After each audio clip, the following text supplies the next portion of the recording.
মিষ্টি আলু এমন একটি সবজি যা বেশিরভাগ মানুষই খেতে পছন্দ করেন। এটি প্রায় সারা বছরই পাওয়া যায়।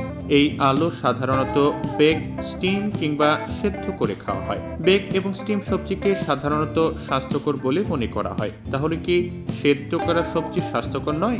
কিছু কিছু শাকসবজি আছে যা সেদ্ধ করে খাওয়াই স্বাস্থ্যকর। মিষ্টি আলুও কি তার মধ্যে একটি? চলুন জেনে নেওয়া যাক। পুষ্টিবিদ দীপশিখা জৈনের মতে সেদ্ধ মিষ্টি আলু স্বাস্থ্যকর। আসলে আপনি মিষ্টি আলু যত বেশি সেদ্ধ করবেন ততই স্বাস্থ্যকর হবে।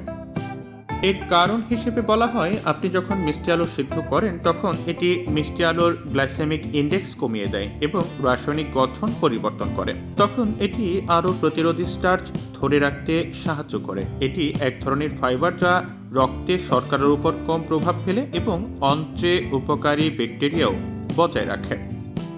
এখন প্রশ্ন হলো, জিআই বা গ্লাইসেমিক ইন্ডেক্সের মানে কি? গ্লাইসেমিক ইন্ডেক্স মূলত কোন খাবার কত দ্রুত রক্তে শর্করার মাত্রা বাড়ায় তার ভিত্তিতে নির্ধারণ করা হয়। ডাল এবং গোটা শস্যের মতো লো জিআই খাবার ধীরে ধীরে চিনি ছেড়ে দেয়, যার ফলে ধীরে ধীরে শক্তি নির্গত হয়। চিনিযুক্ত স্ন্যাক্স এবং সাদা রুটির মতো উচ্চ জিআই খাবার হঠাৎ শক্তি বৃদ্ধি করে। এখন প্রশ্ন হলো, মিষ্টি আলু বেশিক্ষণ সিদ্ধ করলে কি পুষ্টি বাড়ে?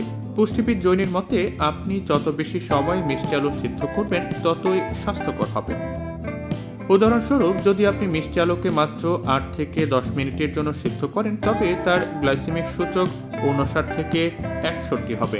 আর আপনি যদি 30 মিনিটের জন্য মিষ্টি আলু সিদ্ধ করেন তবে তাদের গ্লাইসেমিক সূচক 45 থেকে 46-এর মধ্যে থাকবে।